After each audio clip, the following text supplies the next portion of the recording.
जीवित ईश्वर नाम आप समस्त को मोर नमस्कार और आज शिक्षा मध्य को आपण समस्त को मु स्वागत जनाए। धन्यवाद देउछि आप मानकर प्रेम पाए, आप मानकर आउ कमेंट्स गुड़िक आप माने निश्चय आमान bread of life YouTube channel द्वारा प्रचारित आ उपदेश गुड़िक द्वारा लाभवान होउछंती एहा मु जानि पारुछि। आउ आप मान को अनुरोध करूछि आउ विशेष करी जदि आप माने एई चैनल द्वारा उपकृत होउछंती भूलंतु नाही आपण मानक सांग साथी मध्य को मध्य एहा शेयर करिया पई। धन्यवाद। आसंतु आजिर शीर्षक होउछि क्रोध किए करे। क्रोध किए करे, ज्ञानी ना मूर्ख। आसंतु आजिर शीर्षक होउछि क्रोध किए करे, ज्ञानी ना मूर्ख। क्रोध किए करे, जने ज्ञानी लोक करे ना जने मूर्ख लोक करे। प्रिय श्रोता बंधु, आजिर शीर्षकटी अति गुरुत्वपूर्ण अटे। आमानक चतुर्पार्श्वरे घटुतिबा विनाश विषय, नष्ट विषय, ध्वंस विषय आरंभ होछि क्रोधरु। आमानक चतुर्पार्श्वरे हेबा आमानक परिवार गुड़िकरे हेउ एई क्रोध गोटे अदृश्य हेले मध्य अनेकंक जीवन को नष्ट करि सारिछि, अनेकंक जीवन को दूषित करि सारिछि। आउ अनेके एक क्रोधरु किपरि उद्धार पाइबे, कौन कले क्रोधरु बंचिबे बा क्रोध उपरे विजय पाइबे, एथिपाई अनेक चिंतित, अनेक व्यतिव्यस्त और अनेके मध्य एक क्रोध द्वारा नष्ट हो जाउछंती। तो आसंतु क्रोध किए करे, ज्ञानी ना मूर्ख। आज आसंतु क्रोध को दमन करिया पई हेले कौन करिबा खेब इत्यादि इत्यादि आज आमने शिखिबा। तो आसंतु धर्मशास्त्र रु जे अंशटी मु पाठ करूछि ताहा होछि हितोपदेश 14 पर्वर 17 पद। जे हठात क्रोधी से अज्ञानर कर्म करे, जे हठात क्रोधी से अज्ञानर कर्म करे। जो व्यक्ति हठात रागी जाए, जो व्यक्ति हठात रागी जाए से अज्ञानर कर्म करे। किपरि आपण प्रश्न करि पारंते किपरि? जने अज्ञानी ही जानी न बुझी न रागी थांती। जने अज्ञानी लोक ही रागंती, हठात रागंती, क्रोध को नियंत्रण करि पारंती नाही। से होची अज्ञानी व्यक्ति। आउ अज्ञानी ही हठात अज्ञानर कर्म करंती। तामाने रागिबा बा हठात रागिबा अज्ञानर कर्म अटे। हठात रागिबा एक ज्ञानीर कर्म नुहे बा ज्ञानीर काम नुहे। पुणी आसंतु से हितोपदेशर 14 पर्वर 29 पदटी पढ़िबा। आउ से जगारे परमेश्वर वाक्य एपरि लेखा हिछि, जे क्रोध करिबारे धीर से बड़ बुद्धिमान। एई पदटी आमानकु कहे जे क्रोध करिबारे धीर, जे रागिबारे धीर से बड़ बुद्धिमान। अर्थात जड़े बुद्धिमान व्यक्ति ही ଧୀରେ ରାଗେ ବା ଜଣେ ବୁଦ୍ଧି ଥିବା ବ୍ୟକ୍ତି ହିଁ ହଠାତ୍ ରାଗେ ନାହିଁ। ଅର୍ଥାତ୍ ବୁଦ୍ଧିମାନ ବ୍ୟକ୍ତିର ବୁଦ୍ଧି ହିଁ ରାଗିବା ପାଇଁ ଜଣକୁ ଧୀର କରେ। ଜଣେ ବୁଦ୍ଧିମାନ ବ୍ୟକ୍ତି ହିଁ ଧୀର ହୁଏ ରାଗିବାରେ। କିନ୍ତୁ ତା ପୂର୍ବ ପଦ ପଢୁଥିଲୁ ମାନେ କିନ୍ତୁ ଯେ ହଠାତ୍ ରାଗେ ସେ ଅଜ୍ଞାନୀ ହିଁ ହଠାତ୍ ରାଗେ। ପୁଣି ପରମେଶ୍ୱରଙ୍କ ବାକ୍ୟ କୁହେ, ପୁଣି ହଠାତ୍ କ୍ରୋଧୀ ଅଜ୍ଞାନତା ରୂପ ଧ୍ୱଜା ଟେକେ। ଯେ ହଠାତ୍ ରାଗେ ପୁଣି ଅଜ୍ଞାନତା ରୂପ ଧ୍ୱଜା ମାନେ ପତାକା ଉଡ଼ିଲା ପରି ବ୍ୟକ୍ତି ସେ। ଅର୍ଥାତ୍ ଯେ ରାଗେ ହଠାତ୍ ରାଗେ ସେ ଅଜ୍ଞାନତା ରୂପ ପତାକା ଉଡ଼େଇବା ବ୍ୟକ୍ତି ପରି ତାକୁ ତୁଳନା କରାଯାଇଛି। ଜ୍ଞାନର ପତାକା ନୁହେଁ, ଅଜ୍ଞାନର ପତାକା ସେ ଉଡ଼ାଏ।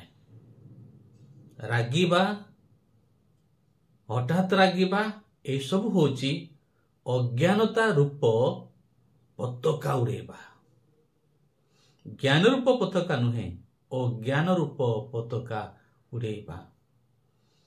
କୌଣସି ବି ଜାଗାରେ ଜଣେ ବ୍ୟକ୍ତି ଯଦି ପାଟିତୁଣ୍ଡ କରୁଛି, ରାଗୁଛି, ତାହେଲେ ସମସ୍ତେ ତା ଆଡ଼କୁ ଅନାନ୍ତି। ସମସ୍ତେ ତା ଆଡ଼କୁ ଅନାନ୍ତି। ତ ଦେଖନ୍ତୁ, ସମସ୍ତଙ୍କ ଦୃଷ୍ଟିଗୋଚର ତା ଆଡ଼କୁ ଯାଏ, ସମସ୍ତେ ତାକୁ ଅନାନ୍ତି। ରାଗୁଥିବା ବ୍ୟକ୍ତିକୁ କେହି କେବେ ଭଲ ବ୍ୟକ୍ତି ବୋଲି କହିବେ? ତାକୁ ଜ୍ଞାନୀ କହିବେ କି? କିନ୍ତୁ ତାଙ୍କୁ ମୂର୍ଖ ତ ନିଶ୍ଚୟ କହିବେ, ଅଜ୍ଞାନୀ କହିବେ। ମଧ୍ୟ ଆସନ୍ତୁ ଆହୁରି ପଦଗୁଡ଼ିକ ପଢ଼ିବା। ଧର୍ମଶାସ୍ତ୍ର ପୁନର୍ବାର ସେହି ହିତୋପଦେଶ 16 ପର୍ବର ଆମେ 32 ପଦଟି ପଢ଼ିବା। ଯେ କ୍ରୋଧରେ ଧୀର, ଯେ କ୍ରୋଧରେ ଧୀର ଅର୍ଥାତ୍ ଯେ ଧୀରେ ରାଗେ ବା କ୍ରୋଧ କରିବାରେ ଧୀର, କ୍ରୋଧ କରିବାରେ ଧୀର, ସେ ବୀର ଅପେକ୍ଷା ଶ୍ରେଷ୍ଠ। ଯେ କ୍ରୋଧ କରିବାରେ ଧୀର ସେ ବୀର ଅପେକ୍ଷା ଶ୍ରେଷ୍ଠ ଅଟେ। ବୀର ଅପେକ୍ଷା ଶ୍ରେଷ୍ଠ। ଯେ କ୍ରୋଧ କରିବାରେ ଧୀର ସେ ବୀର ଅପେକ୍ଷା ଶ୍ରେଷ୍ଠ। ଅନେକ ଦିନ ତଳେ ମୋ ସାନ ଭାଇ ଏକ ମୋତେ କାହାଣୀଟିଏ କହିଥିଲେ, ଆଉ ତାହା ସତ କାହାଣୀଟି। ବିଶ୍ୱ ବିଜୟୀ ଆଲେକଜାଣ୍ଡାର ଯେତେବେଳେ ସାରା ପୃଥିବୀକୁ ଜୟଲାଭ କରି ନିଜ ରାଜ୍ୟକୁ ଫେରୁଛନ୍ତି, ଆଉ ସମସ୍ତ ଲୋକମାନେ ତାହାଙ୍କୁ ଦେଖିବା ପାଇଁ ଆଉ ରାସ୍ତାରେ ସ୍ୱାଗତ କରିବା ପାଇଁ ଠିଆ ହୋଇଛନ୍ତି। ଅନେକ ଲୋକମାନେ ତାକୁ ସ୍ୱାଗତ କରି ପାଛୋଟି ନେଇଯାଉଛନ୍ତି। ଆଉ ବିଶ୍ୱ ବିଜୟୀ ଆଲେକଜାଣ୍ଡାର ଆଉ ସେ ଆଗକୁ ବଢ଼ି ଚାଲିଛନ୍ତି। ପୁଣି ସେ ରାସ୍ତା କଡ଼ରେ ଏକ ଋଷିଙ୍କୁ ଦେଖୁଛନ୍ତି, ଆଉ ସେ ତପସ୍ୟାରେ ଥିଲେ। ଆଉ ବିଶ୍ୱ ବିଜୟୀ ଆଲେକଜାଣ୍ଡାର ସେ ବାଟ ଦେଇ ଯାଉଛନ୍ତି। ଜୟଧ୍ୱନି ହେଉଛି, ଲୋକ ଗହଳି ହେଉଛନ୍ତି, ହେଲେ ସ୍ଲୋଗାନ ବି ନିଶ୍ଚୟ ବାଜୁଛି। କିନ୍ତୁ ସେଇ ଋଷିଟିଏ ଆଖି ଖୋଲିକି ଦେଖୁନାହାନ୍ତି ସେ ପଥ ଦେଇ କିଏ ଯାଉଅଛି ବୋଲି। ବିଶ୍ୱ ବିଜୟୀ ଆଲେକଜାଣ୍ଡାର ଦୃଷ୍ଟି ସେ ତପସ୍ୟା କରୁଥିବା ଋଷି ଉପରେ ପଡ଼ିଲା। ଆଉ ତାଙ୍କ ପାଖକୁ ସେ ଯାଉଛନ୍ତି, ଆଉ ସେ ରାଗି ଯାଉଛନ୍ତି। ବିଶ୍ୱ ବିଜୟୀ ଆଲେକଜାଣ୍ଡାର ସେଇ ବାଟ ଦେଇ ଯାଉଛନ୍ତି, କିନ୍ତୁ ଏ ସାଧାରଣ ଜଣେ ଋଷିଟିଏ ତପସ୍ୟା କରୁଛନ୍ତି, କିନ୍ତୁ ତାଙ୍କୁ ଦେଖୁନାହାନ୍ତି, ତାଙ୍କୁ ଅନଉ ବି ନାହାନ୍ତି। ଏ ଭୟଙ୍କର ରାଗି ଯାଇଛନ୍ତି ବିଶ୍ୱ ବିଜୟ ଆଲେକଜାଣ୍ଡାର। ଆଉ ତାଙ୍କ ପାଖକୁ ଯାଇ ସେ ପଚାରିଛନ୍ତି, ହେ ମୁନି ଋଷି, ତୁମେ କ'ଣ ଭାବିଛ ମତେ? ସାରା ପୃଥିବୀକୁ ଜୟ କରି ମୁଁ ଫେରୁଅଛି। ସାରା ପୃଥିବୀ ମତେ ଦେଖିବା ପାଇଁ ଆଚମ୍ବିତ ହେଉଛନ୍ତି। ମତେ ସ୍ୱାଗତ କରିବା ପାଇଁ ମୋ ଦେଶବାସୀ ସ୍ୱାଗତ କରୁଛନ୍ତି। ଅଗଣିତ ଜନତା ରାସ୍ତାଘାଟରେ ବସି ମୋର ଅପେକ୍ଷାରେ ରହିଛନ୍ତି। ମୋ ପାଇଁ ସ୍ଲୋଗାନ ବାଜୁଅଛି। ହେଲେ ତୁମେ କ'ଣ ମନସ୍ଥ କରିଅଛ ଯେ ତୁମେ ମତେ ଅନବି ନାହଁ? ସେ ଭୟଙ୍କର ରାଗିଗଲେ। ଆହୁରି କହୁଛନ୍ତି, ତୁମେ ମତେ କ'ଣ ଭାବିଛ? ମୁଁ ବିଶ୍ୱ ବିଜୟୀ ଆଲେକ୍ଜାଣ୍ଡାର ତୁମକୁ କହୁଅଛି। କ'ଣ ପାଇଁ ତୁମେ ମତେ ଦେଖୁନାହ? କ'ଣ ପାଇଁ ତୁମେ ମତେ ଚାହୁଁନାହ? ଏପରି ବାରମ୍ବାର ବିଶ୍ୱ ବିଜୟ ଆଲେକ୍ଜାଣ୍ଡାର ସେ ତପସ୍ୟାରେ ବସିଥିବା ଋଷିଙ୍କୁ ସେ କହୁଛନ୍ତି। ଶେଷରେ ସେ ଋଷିଟି ହସି ହସି କହୁଛନ୍ତି, ମୁଁ ତୁମକୁ କ'ଣ ପାଇଁ ଦେଖିବି? ତୁମେ ତ ମୋର ଦାସର ଦାସ। ପୁନର୍ବାର ଭୟଙ୍କର ରାଗି ଯାଇଛନ୍ତି ବିଶ୍ୱ ବିଜୟ ଆଲେକ୍ଜାଣ୍ଡାର। ବିଶ୍ୱ ବିଜୟ ଆଲେକ୍ଜାଣ୍ଡାରଙ୍କୁ ତୁମେ ତୁମର ଦାସର ଦାସ ବୋଲି ଭାବୁଛ? ତୁମେ କ'ଣ ବୋଲି ଭାବିକି ମତେ ପ୍ରକାର ବ୍ୟବହାର ଦେଖାଉଛ?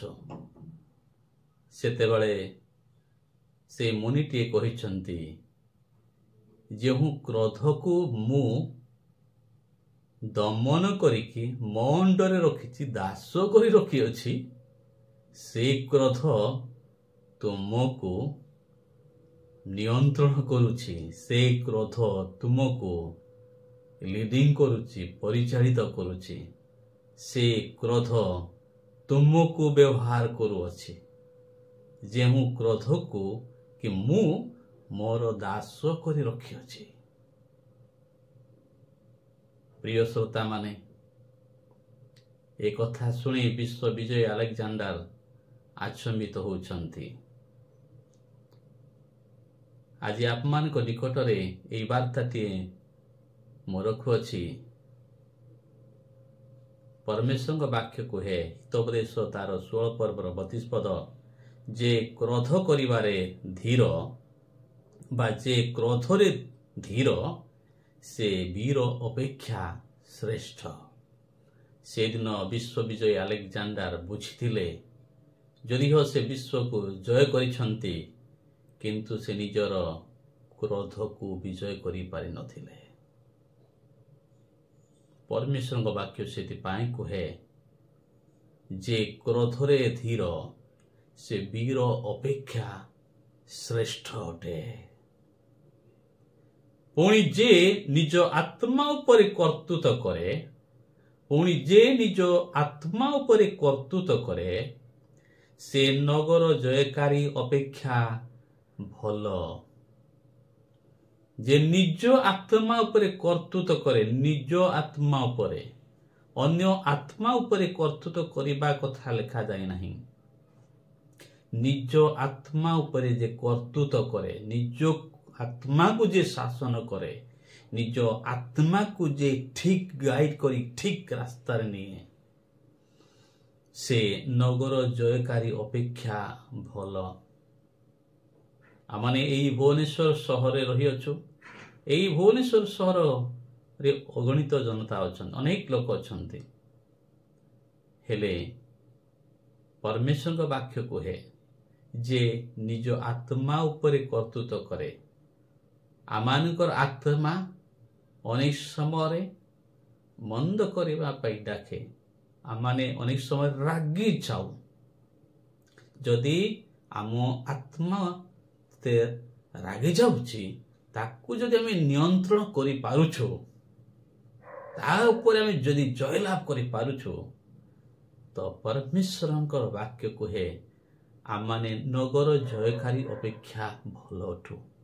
ଆମମାନେ ଯେତେବେଳେ ରାଗି ଯାଉଛୁ, ସେଇ ରାଗଟା ଆମମାନଙ୍କର ବିନାଶ କରେ ବା ଅନ୍ୟର ନଷ୍ଟ କରେ, ଅନ୍ୟର ବିନାଶ କରେ। ରାଗର ଗୋଟେ ହିଁ କାର୍ଯ୍ୟ, ସେ ନିଜର ନଷ୍ଟ କରିବ नहेले अन्यर नष्ट करिब। जदि आपण से आत्मा को से क्रोध करथिबा हृदय को जदि नियंत्रण करि पारुछंती ताहेले आपण जने नगर जयकारी अपेक्षा उत्तम अटंती।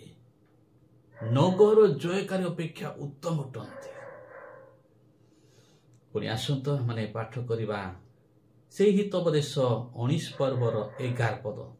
मनुष्यर सुबुद्धि ताहाकु क्रोध करिबाकु धीर करे। तो कु व्यक्ति क्रोध करिबारे धीर हेबो? मनुष्यर सुबुद्धि राग को नियंत्रण करिबा पई ए पर्यंत पृथ्वी रे कोनोसी मेडिसिन बाहरी नाही। कोनोसी भी मेडिसिन बाहरी नाही। किंतु मेडिसिन थारु आहुरी गुरुत्वपूर्ण मेडिसिन होची जे परमेश्वर को वाक्य। यदि से परमेश्वर को वाक्य जदि आज आपण सुनुछंती तो हृदय सहित सुनुछंती, हृदय देख सुनुछंती, मन देख जदि सुनुछंती तो एठी अछि मेडिसिन जे आपणकर क्रोध आपण नियंत्रण करि पारिबे। आ ताहा कोन? मनुष्यर सुबुद्धि ताहाकु क्रोध करिबाकु धीर करे। जदि जनकर सुबुद्धि अछि, सुबुद्धि आउ कुबुद्धि। सुबुद्धि माने भल बुद्धि, कुबुद्धि माने खराब बुद्धि। कुबुद्धि मनुष्य को क्रोध करिबारे सहाय्य करे। सुबुद्धि मनुष्य को क्रोध करिबारे धीर करे बा क्रोध को नियंत्रण करिबा पय सहाय्य करे। कोन? सुबुद्धि। बुद्धि आमान को कोन करे? बुद्धि गुटे भूल जदि आमे करिबा ताहले से भूल करिबार परिणाम कोन हेबो ताहा मान को बुद्धि बताए, आमान को बुद्धि सावधान कराए। जने व्यक्ति रागिला परे कहार ना कहार अनिष्ट करे, अनिष्ट कला परे सरी जाए नाही। अनिष्ट कला परे सरी जाए नाही, आरंभ हुए नष्ट। आउ जे रागी की अन्यर नष्ट करि थाए ताहार भी नष्ट आरंभ हेछि, ताहार भी नष्ट आरंभ हेछि। सेति पई जहार सुबुद्धि भल बुद्धि अछि से क्रोध करिबारे धीर हेबो, क्रोध करिबो नाही। काहे कि ना से रागिला परे जो अन्यर क्षति करिवो ताहार परिणाम को ताकू ही भोगिबाकू पड़िबो, ताकू ही भोगिबाकू पड़िबो। अन्य कोनसी व्यक्ति को भोगिबाकू पड़िबो नाही। जदि क्रोध करिकी जने व्यक्ति जन को मारिला ताले से जेल को जीवो, से निजे जेल जीवो, अन्य के ता पई जीवो नाही। बा जने रागी की जन को जिनिस नष्ट कला ताकू ही देबाक पड़ियो, अन्य काहा को देबाक पड़िबो नाही। से जिनिस गुडी को से कार्य दवा पई से ही बदनाम हेबो, अन्य केही भी बदनाम हेबे नाही। अर्थात से परिणाम गुडी को से ही भोग करिबो। सेतिपई जहार सुबुद्धि से बुद्धि ताकू नियंत्रण करेबो, बुद्धि ताकू चेतना देबो, बुद्धि ताकू बुझेइबो, बुद्धि तार परिणाम कन्सिक्वेंस को आगोर देखै देबो। जदि तू रागीबू, रागी जदि ए सब कार्य करिबो से सब कार्य करिबार परिणाम तते ही भोगिबाकू पड़िबो। एतिपई से व्यक्ति रो जहार बुद्धि अछि से क्रोध करिबारे धीर हेबो बा क्रोध करिबो नाही। या होछि सबुठारो गुरुत्वपूर्ण मेडिसिन आमान को क्रोध पाई। आमान को क्रोध को नियंत्रण करिबा पई सबुठारो गुरुत्वपूर्ण मेडिसिन बा औषध या अटे। जदि आमान को बुद्धि अछि ताहेले ही आमान कोन करिबा ना क्रोध करिबारे धीर हेबा। जने मूर्ख रो बुद्धि न थाए सेतिपई से आगो बढ़े, अन्यर नष्ट करे, आउ से नष्ट करिबार परिणाम को पर से निजे ही भोगे, अन्य केही भोगे नाही। पुणी परमेश्वर वाक्य कोन कहे? पुणी दोष छाड़ी देबार ताहार भूषण दोष छाड़ी देवार ताहार भूषण जन जदि भूल कला तार भूल क्षमा कर देवाटा भूषण होची कहार बुद्धिमान व्यक्तिर अरे से भूल करिछि से भूल परिणाम से पाइबो मु ता पई कोन पय रागेबे मु ता पर कोन पय अनिष्ट करिबे हां तार भूषण से हाथ धोई देव जन कहब भूल कला व्यक्ति कहब बुझेब से छाड़ी ठीक अच्छी जदि से छाड़ला नहीं क्षमा दे छाड़देव कहीं तार परिणाम से भोगिब कहीं ये ज्ञानी लोक बुद्धिमान लोक तार दोष पाई ये कहीं कष्ट पाइब ये कहीं कष्ट पाइब सेथिपाई मनुष्यर सुबुद्धि ताहाकू क्रोध करने को धीर करे पुणी दोष छाड़ी देवार ताहार भूषण अलंकार पुणी धन संपत्ति पिंधि ना कि जमती ना कि सेमती से व्यक्ति जे सुबुद्धि लोक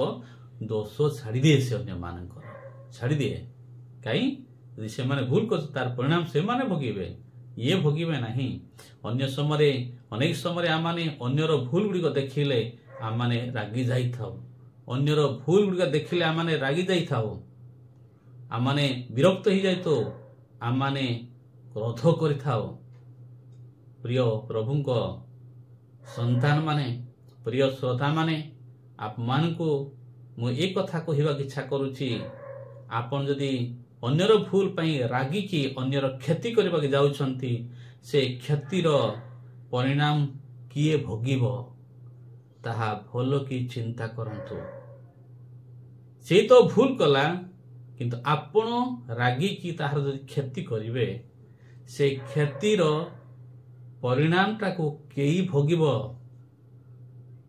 कहीं आपण रागिबे अन्यर भूल पाई आउ कहीं आपण क्षति हेबे किंतु आपणकर कर्तव्य ही पारे तांको बुझेबे जदि से बुझिले ठीक अच्छी जदि बुझिले नहीं आपण तांको रागिकी ताहार जदि क्षति करिवे ताहाले आपणकर लाभ कोन हेबो आपणकर किछि लाभ हेबो नाही अनेक समय आम चतुर्पार्श्व हो कि आम परिवार हो अन्यर भूल देखिले आम माने रागी जाई थाओ आ से राग जानिछंती ताहा आम निजर ही क्षति करिथाए निजर ही क्षति करिथाए तो आसंतो पुनर्बार आउ केतोटी आमने पद धर्मशास्त्र पाठ करिबा ता होची हितोपदेश 29 पर्वर 11 पद मूर्ख आपनार सबु क्रोध प्रकाश करे मूर्ख पुणी आपनार सबु क्रोध जेते रागी थिबो नै कि मूर्ख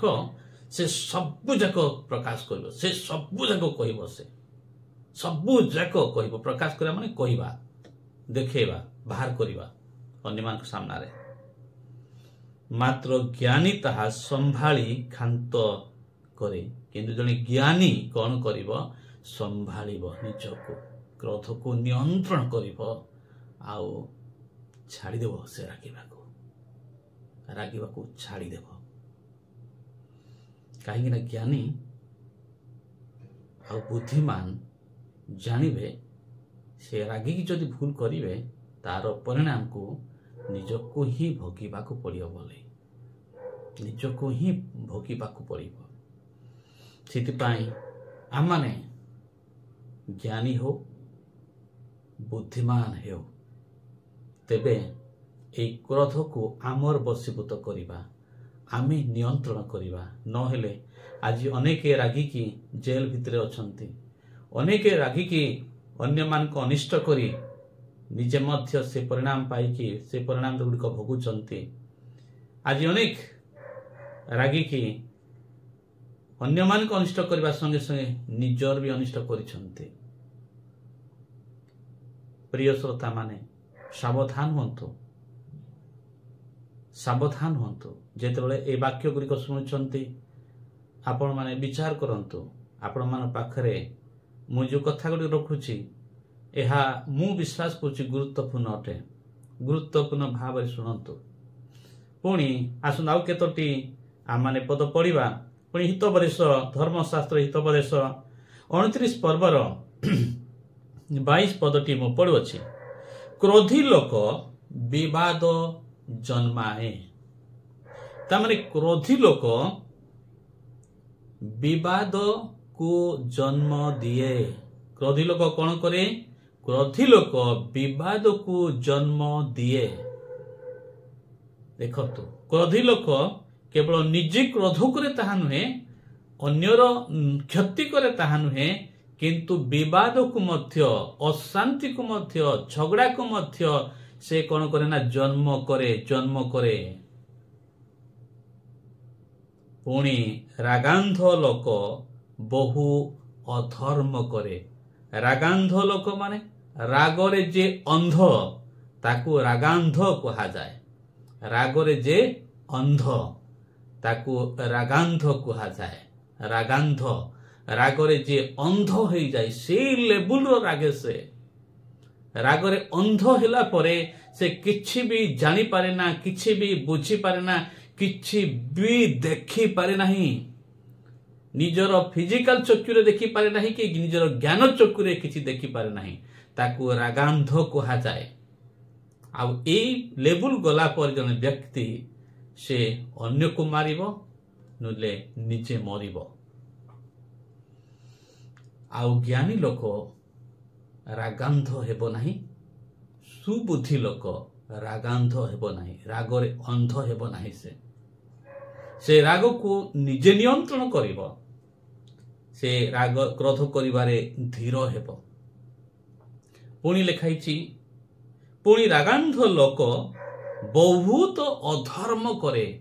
अर्थात रागरे अंध हेले जने व्यक्ति आउ ठीक काम करिबो नहीं, बहुत अधर्म काम करिबो। जने व्यक्ति आपण माने देखुथिबे रागिला परे से अभद्र भाषा कहे, असभ्य भाषा कहे, खराब भाषा कहे, जो भाषा गुड़िक आम शुणा इच्छा करवा नहीं से प्रकार भाषा कहे।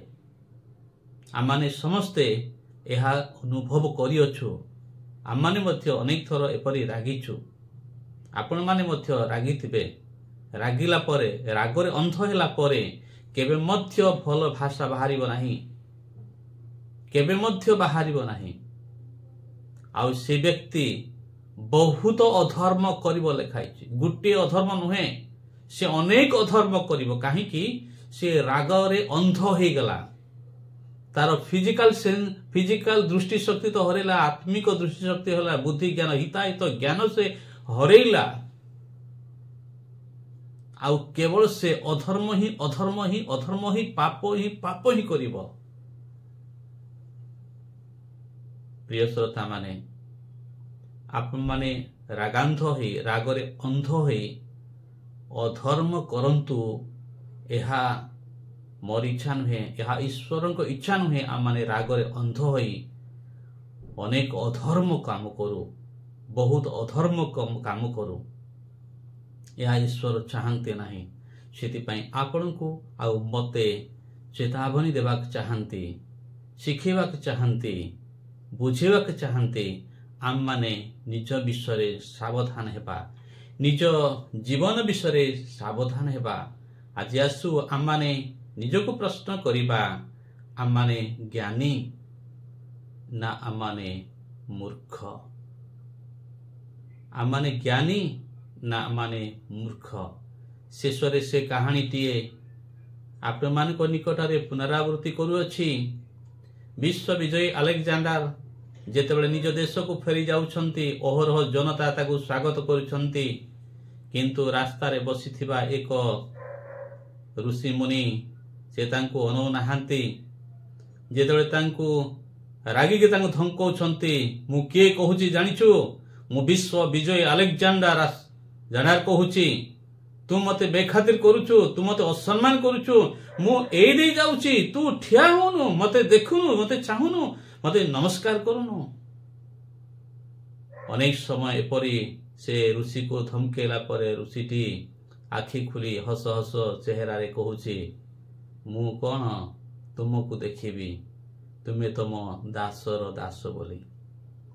चाहे आपको अनेक धन थिबो, चाहे आपण अनेक सम्मान्य व्यक्ति हेइथिबे, चाहे आपण केते उत्तम व्यक्ति भी हेइथिबे, जदि आपण को राग को जदि नियंत्रण करि पारु नाहंती, ताहेले से राग केवल आपणकर विनाश करिवो, अन्यर विनाश करिवो।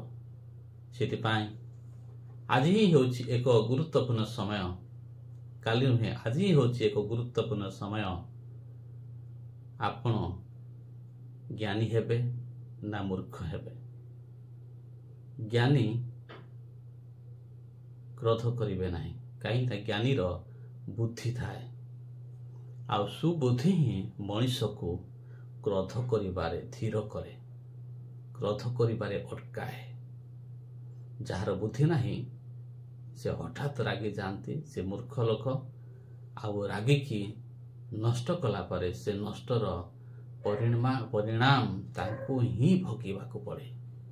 आपण जीवन यात्रा रे चालू चालू का जेते बड़े परिस्थिति आसे, परिवेश आसे, आपण को विरक्त कला करिवा पई, आपण को रगेया पई, से समय आपणकर सुबुद्धि को व्यवहार करंतु। से परिस्थिति रे आपण रागिबा उचित कि?